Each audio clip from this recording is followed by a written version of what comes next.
Left to perish among monsters, an alien girl's life is saved by a human. The distress beacon had been screaming into the void for 3 weeks before Jacob Mercer's salvage rig picked it up, a stuttering pulse at the edge of charted space where no vessel had business drifting. He'd almost ignored it.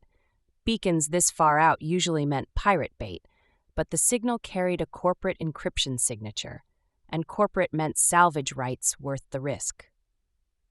The research vessel Meridian hung dead in space, its hull intact but dark, no running lights beyond emergency systems bleeding power into nothing.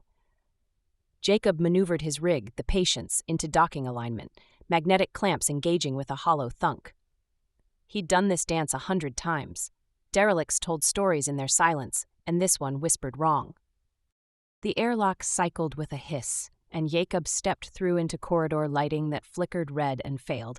His helmet lamp cut through darkness thick with stale air. The ship's layout was standard corporate science class: modular labs, compact crew quarters, centralized command. He moved through methodically, mag boots keeping him grounded in failing gravity. He found the crew in the main laboratory. What was left of them? Jacob had seen death before, the casual violence of vacuum and mechanical failure, but this was different. Bodies slumped against bulkheads, flesh mottled and torn, faces locked in terror. The wounds weren't clean. These people had been ripped apart from the inside, tissue ruptured in patterns that suggested something biological, something that had grown where it shouldn't. He counted 6 bodies, maybe 7. His hand found the plasma cutter at his hip. The lab equipment was still active on low power, holographic displays frozen mid-analysis. He approached the nearest terminal and jacked in a data spike. The ship's logs would tell him what happened, whether this was worth reporting or... A sound, faint, rhythmic breathing. Jacob's pulse spiked. He turned slowly, following the sound to a sealed containment room at the far end. Through the reinforced window, he could see movement in the darkness, something alive. He overrode the lock with his salvage credentials and the door slid open. The smell hit him first. Blood and waste and fear, the stench of prolonged captivity. Emergency lighting flickered on, revealing a space that might have been a specimen containment chamber, but had become a prison cell. Equipment lay scattered. Medical monitors blinked uselessly. And in the center, chained to a support column by restraints that bit deep into green skin, was a woman. Not human. Jacob had never seen an alien before. Nobody had. Not in 2 centuries of expansion. But there was no mistaking what she was. Her skin was the color of new leaves, darker along her arms where the restraints had left raw marks. Her face, though different in proportion, read clearly as beautiful, as suffering, as conscious. Her eyes opened as he approached, large and amber against darkness, and fixed on him with an intensity that stopped him cold. She didn't speak. Her chest rose and fell with shallow breaths. Dried blood crusted the corners of her mouth. The ceremonial markings on her face had been partially scraped away, deliberate desecration. She was dying. Jacob's mind raced through options. This was first contact. This was the biggest discovery in human history. This was also a woman chained and left to die. And every second he stood there calculating was another second she suffered. He moved. The restraints were industrial grade, designed for containment, not comfort, and the release mechanism had been deliberately disabled.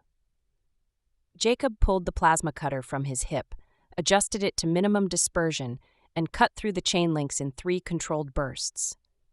The woman slumped forward, and he caught her before she hit the deck, surprised by how light she felt despite the strength in her frame.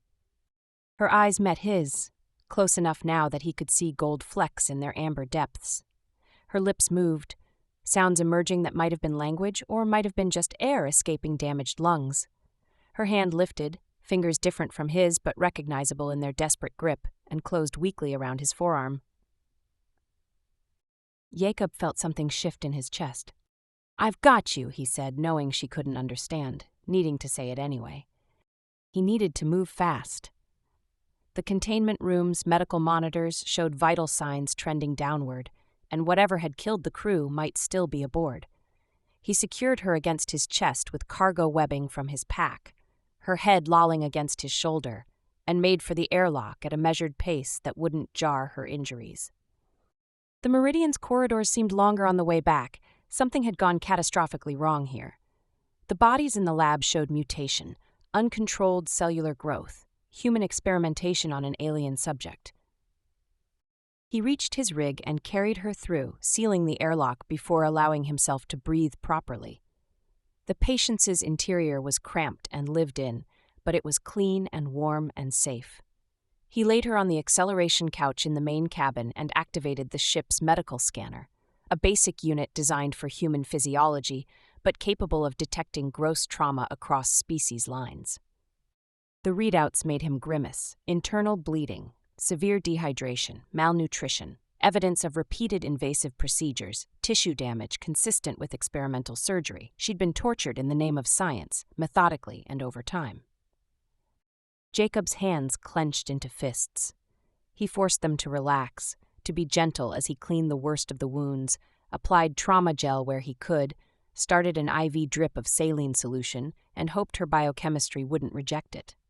She drifted in and out of consciousness, occasionally making sounds that might have been pain or gratitude. The ship's AI, Iris, manifested on the nearest display as a simple blue waveform. Medical emergency acknowledged. Patch into her biometrics, keep her stable. Jacob, this organism's physiology is outside my parameters. I cannot guarantee. Do your best. That's all any of us can do. He disengaged the docking clamps and fired maneuvering thrusters, putting distance between the patients and the Meridian. The derelict receded into darkness, carrying its dead and all its secrets. Jacob should report this, should alert authorities, let them handle first contact protocols and criminal investigations. But the woman on his couch had been left to die in that place, abandoned by people who'd seen her as a specimen, not a person. And Jacob knew how authorities worked, how corporate interests shaped outcomes, how convenient it would be for certain parties if she simply disappeared before she could tell anyone what had been done to her. He plotted a course for neutral space just away from here and the corporate traffic lanes where questions would be asked. The woman's breathing had steadied slightly, the medical scanner showing marginal improvement. Her eyes opened again, tracking to him where he stood at the helm, and for a moment something passed between them that transcended language. Recognition, maybe, or simply the acknowledgement that one being had chosen to help another when it would have been easier to walk away.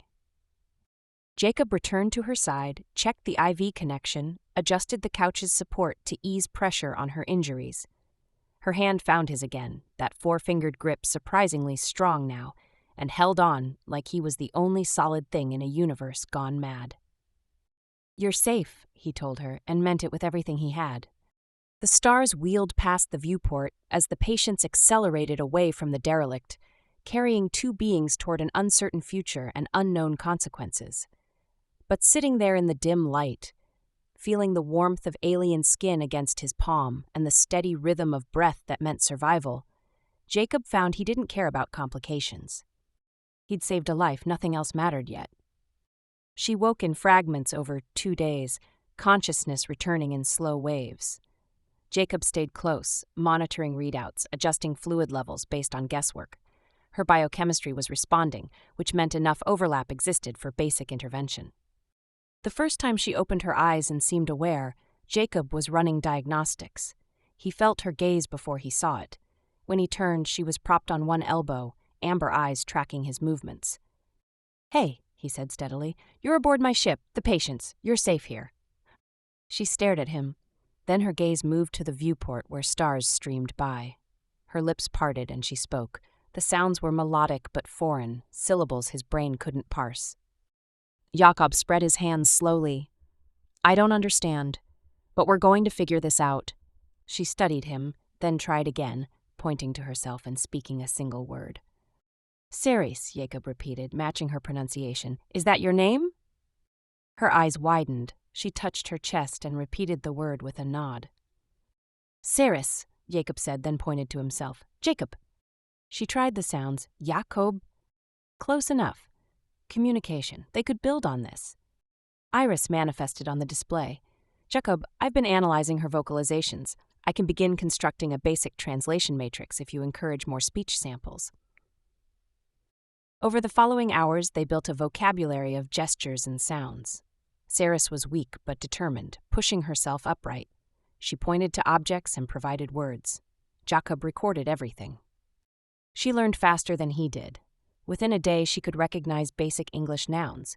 Within 2, she was piecing together simple phrases. "Why?"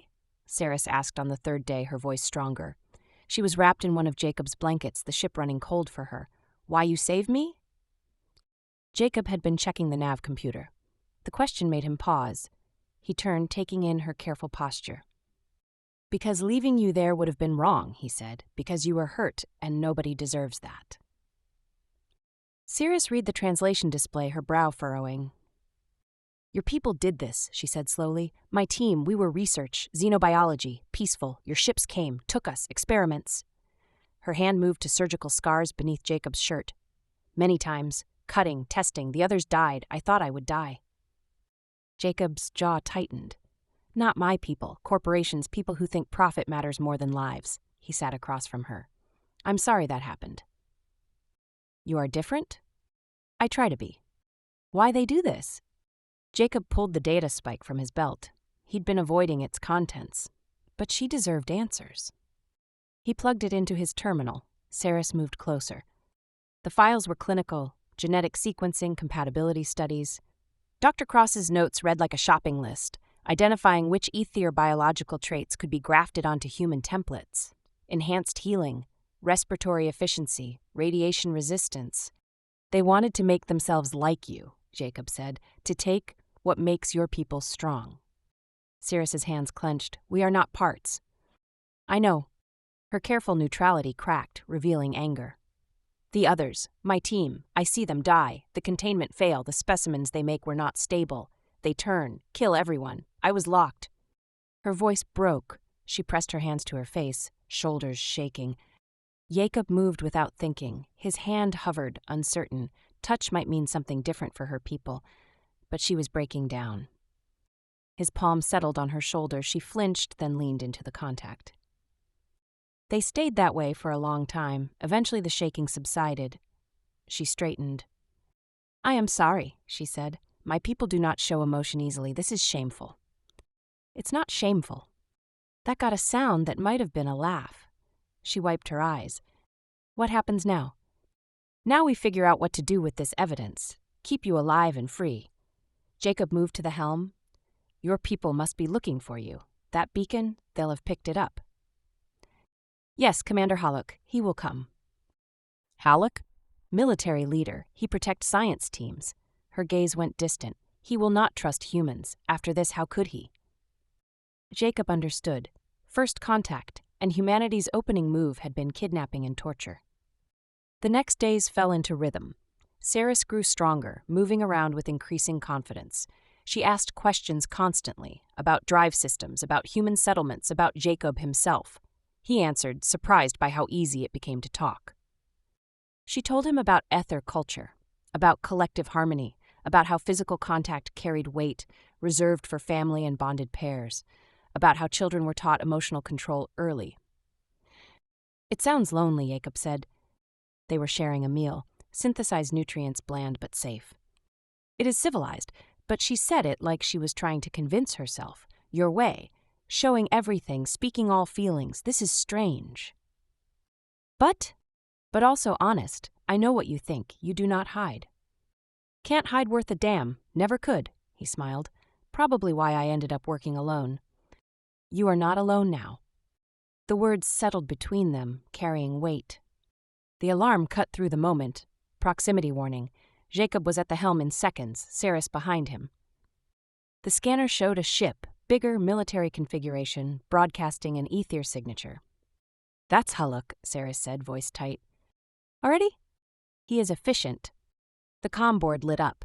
Jacob accepted it, and a face appeared, green-skinned but darker than Saris, with hard golden eyes and steel-gray hair in tight braids. Commander Halleck looked every inch the military officer, promising violence. "Human vessel," Halleck said, English heavily accented. "Power down your engines and prepare to be boarded. We have tracked our missing citizen to your location. If you have harmed Saris, your death will not be quick." Jacob raised his hands where the camera could see them. She's here. She's alive. And before you blow us out of space, you should know I rescued her from the people who took her. You expect me to believe... Haluk. Saris stepped into frame beside Jacob, and the commander's expression transformed, relief and fury warring. She spoke in her own language, rapid and forceful. Jacob caught his name. Haluk's eyes narrowed. When Saris finished, he was silent. Saris invokes witness rights, he said finally, deliberate. She claims you as independent testimony to crimes against our people. This is highly irregular. She was tortured, Jacob said flatly, by human corporations conducting illegal genetic experiments. I have the data logs, everything they did, and if you take her now, that evidence disappears. She deserves to tell her story. Haluk studied him. Why would you risk this? What do you gain? Jacob glanced at Saris. She was watching him. When he looked back at Haluk, the answer came easily. Nothing, but she deserves justice, and I'm not letting her get buried in bureaucracy before she gets it. Haluk's expression shifted, something calculating entering his gaze. Very well. You will proceed to the following coordinates. I will escort you. But understand, human, you are not free. You are a suspect until proven otherwise. Any hostile action will result in immediate destruction. Understood. The connection terminated. Jacob let out a breath he hadn't known he was holding. Saris's hand found his where it rested on the armrest, her 4 fingers wrapped around his palm, that grip he was beginning to know well. When he looked at her, she was almost smiling. Thank you, she said quietly, for choosing this, for choosing me. Jacob turned his hand to hold hers properly. Seemed like the right thing to do. They sat like that as the patients adjusted course, Haluk's ship keeping steady pace. The stars wheeled on, indifferent to the connection playing out in the space between worlds, but Jacob found he didn't mind whatever came next. They'd face it together. Haluk's vessel dwarfed the patient's. The neutral way station hung against the black like a metal flower. This is where it gets complicated, Jacob said. Saris stood beside him, posture rigid. Haluk will see your actions through the lens of human aggression. I must convince him you are different. And if you can't, then he takes me home and you face human justice alone. Her amber eyes met his. I will not let that happen. The docking procedure was tense. Armed escorts surrounded the patients. Jacob powered down the systems. Saris touched his arm briefly. It steadied him. They stepped into a conference room. Haluk was waiting, flanked by 2 other Ethir. His eyes locked on Saris. Grief, relief, anger compressed into one look. He spoke in rapid Aether, Saris responded. They went back and forth, voices rising. Finally, Haluk turned to Jacob. You will remain aboard your vessel under guard while Saris provides testimony. No, Saris said sharply. He stays with me. Witness rights. I have claimed him. You claimed a human? The same species that tortured you? You would trust him over your own people? I would trust the person who saved me when your protocols left me to die, Saris shot back. Jacob risked everything, so yes, I trust him. Heavy silence. Haluk's jaw worked. Very well, Haluk said finally. But this choice has implications. To claim witness rights with such intimacy suggests bonds that transcend professional necessity. Saris lifted her chin. I understand. Haluk's gaze shifted to Jacob. Then you both will come, but the human remains monitored. Hours blurred into debriefings. Jacob sat beside Saris as she recounted her capture, the experiments, the containment breach. Officials took notes, hands clenching when Saris described the surgeries. One official spoke up. This suggests hybrid embryos. The ethical violations are comprehensive. Dr. Cross didn't see them as sentient beings, Jacob said. Just resources to exploit. The official's expression hardened. Do you have Cross's location? No, but Alexei Petrov might find her. Freelance investigator. Haluk leaned forward. You would help us hunt your own kind. They're not my kind, Jacob said flatly. Something shifted in Haluk's expression. They broke for rest cycles. The separation from Saris felt wrong, made Jacob pace. 6 hours later, an alarm shattered the peace. Jacob was on his feet instantly. A guard appeared, expression urgent. Life support failure in Section 7. Commander Haluk requests your assistance. Jacob followed through corridors filled with emergency lights. Engineering was chaos. Haluk, Saris, and technicians working frantically on a control panel. Sabotage, Haluk said. Cascading virus, 18 minutes before pressure seals fail. Jacob assessed the situation. I can bypass the infected nodes, but I need someone to manually reset breakers 3 levels down. I'll go, Saris said. No, Haluk and Jacob said simultaneously. Saris glared. I am not helpless. I am the fastest in low gravity. She was right. Jacob pulled up a schematic. Here, here, and here. Yellow breakers to off, wait 5 seconds, then back on. In that sequence exactly. Saris nodded and was gone. Jacob worked with the technicians, hands moving while his mind tracked seconds. Beside him, Haluk monitored communications. She trusts you, Haluk said quietly. Saris does not trust easily. Even before this, she was careful. I've noticed.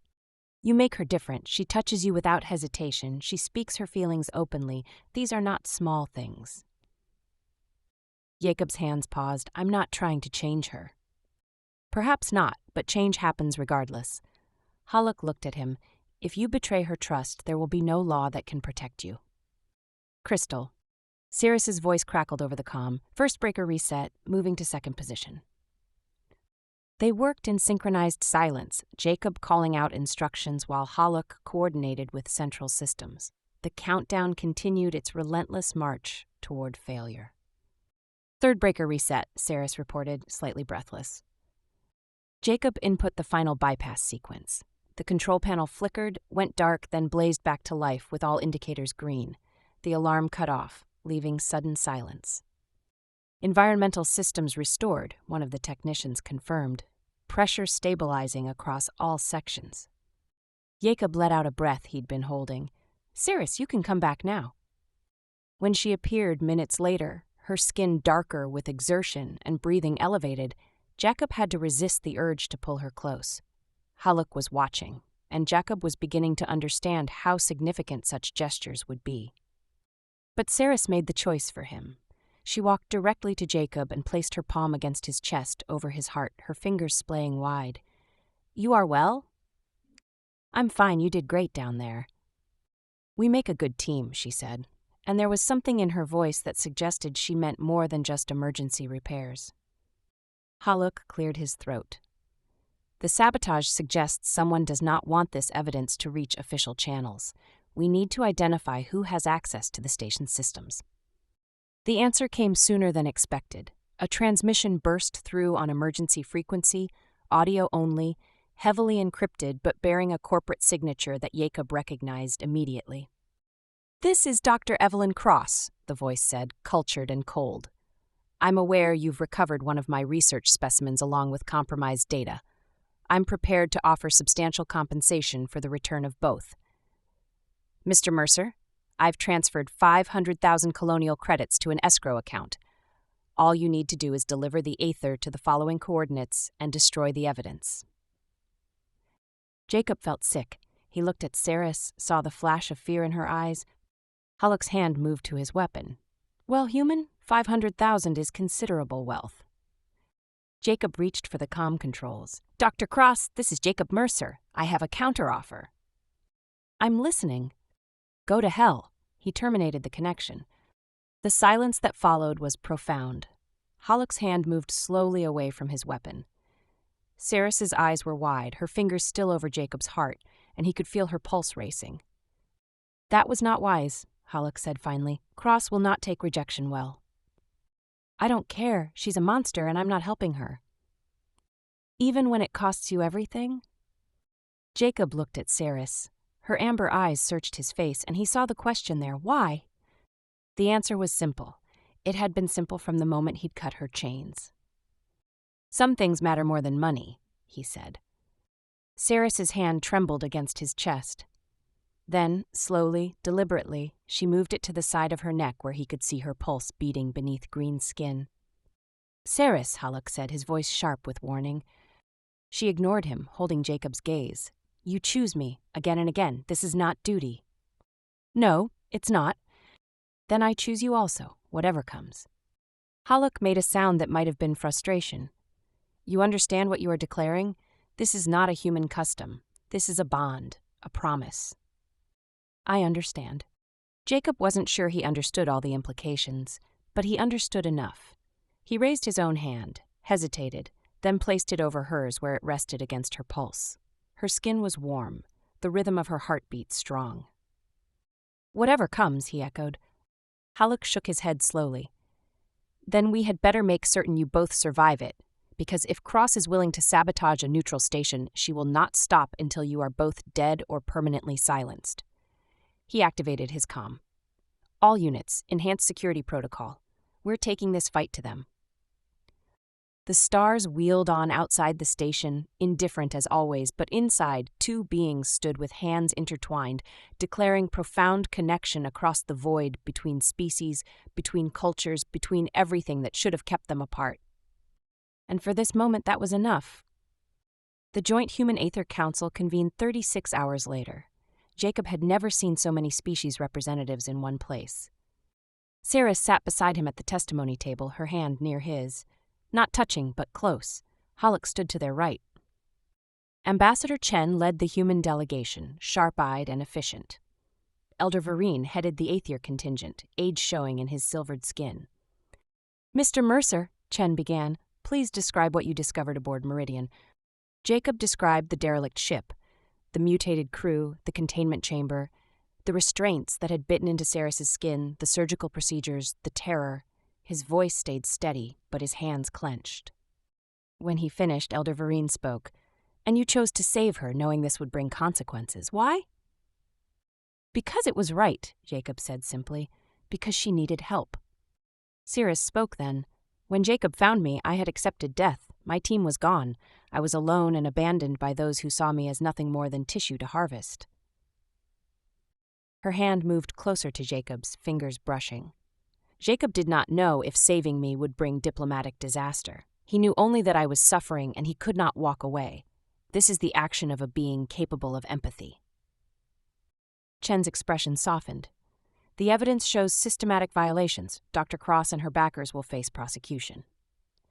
Humans committed atrocities against my people, Haluk said. One human chose differently. Do not ignore the minority who choose honor over profit. Elder Vereen studied them, his gaze lingering on their proximity. Jacob Mercer and Saris have engaged in bonding customs. This complicates first contact. Jacob kept his voice level. What exists between us is between us. We're asking for justice. You misunderstand, Vereen said, amusement flickering. I am not objecting. You two have already done more for relations than any treaty could. You have proven that connection between our species is possible. The chamber doors burst open. Dr. Evelyn Cross strode in, flanked by 6 security personnel in corporate military gear, weapons drawn. The council chamber erupted into chaos, delegates diving for cover. I'm afraid I can't allow this testimony to continue, Cross said, her voice cold with authority. She looked exactly as Jacob had imagined. Severe features, expensive suit, calculating eyes. Mr. Mercer was operating under salvage contract when he recovered corporate property. That makes both the specimen and the data legally mine. Jacob was on his feet instantly, positioning himself between Cross and Saris. Haluk's weapon cleared its holster, trained on Cross's security team. That property is a person, Jacob said, his voice low and dangerous. And the only place you're going is a cell. Cross smiled, thin and sharp. I have legal precedent in corporate sovereignty. You have sentiment and poorly established first contact laws.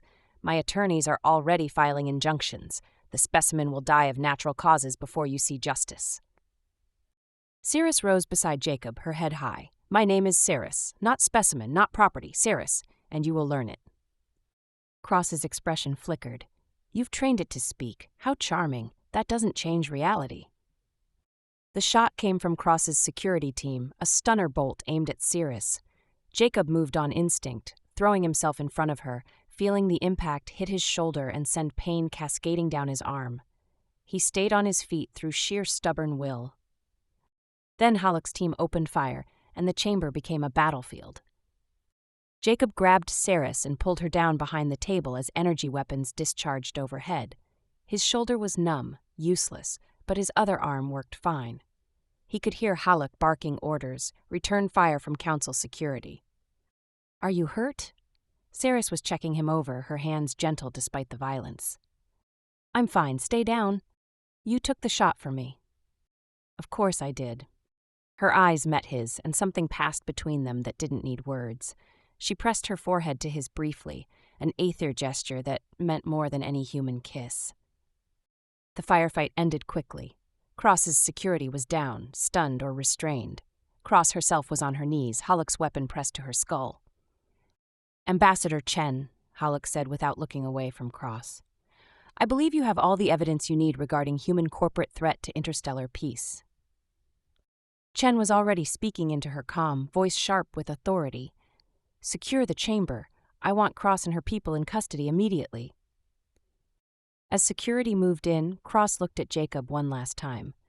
"You've made an enemy today, Mercer. I have resources you can't imagine." "And I have something you'll never understand," Jacob said, his arm wrapped around Saris. "I have someone worth fighting for." Cross was dragged away, still threatening legal action. Jacob let her words wash over him, meaningless. Saris was safe, the evidence was secured, justice would happen. The medical team treated Jacob's shoulder. Saris refused to leave his side, translating with clinical precision. Haluk stood guard. Later, after the chaos had settled, Jacob and Saris found themselves in an observation deck. Ships hung in the black, the patients among them. "What happens now?" Saris asked. Jacob considered. His shoulder ached, but everything else felt clear. "We figure it out together. My ship needs a xenobiologist." "Is that what I would be?" "That's not what you'd be." He took her hand. "What we have has already changed things. I don't know what the future looks like, but I want to try." Saris turned to face him, her free hand resting against his chest. "In my culture, when someone places their hand here, they trust you with their life rhythm. They choose to match their heartbeat to yours. And when I do this," Jacob raised his hand to mirror hers, "then you say the same that we move together." They stood like that, feeling each other's pulse, steady and strong. "Choose you," Saris said. "Not because you saved me. I choose you because when I am with you, I can be both who I was and who I am becoming. You ask me only to be myself." "I choose you," Jacob echoed, "because you saw the worst of humans and still trusted one of us, because you're brilliant and brave, because when I found you, something in me knew, this person matters, this person is worth everything." The kiss was tentative at first, their mouths different shapes, but it deepened into something that transcended biology, became simply them. When they pulled back, Saris was smiling. "Your ship needs a xenobiologist, you said?" "Desperately. Then I accept, though I expect fair compensation and regular helm access." "You drive hard bargains." "You have no idea." They returned to the patients 6 weeks later after testimony had been given, after Cross and her backers had been indicted, after first contact protocols had been established. Haluk came to see them off, gruff but warm. "You have made yourselves ambassadors whether you intended to or not," he told them. "How you live together, how you treat each other, will be watched by both our peoples." "No pressure then," Jacob said, but Haluk almost smiled. "I am told humans have a saying, that love is a bridge, perhaps you too will prove it true." The patients departed with 2 beings aboard instead of 1. The ship's systems adapted for both human and aether needs. They had work waiting, investigation contracts, first contact consultations, the 1,000 small details of building a shared life together across species lines. But for now, they simply flew together, Jacob at the helm and Saris beside him, hands linked, and their course set for wherever the galaxy would take them. The stars wheeled past, eternal and indifferent, but inside the small ship, 2 hearts beat in rhythm, and that made all the difference.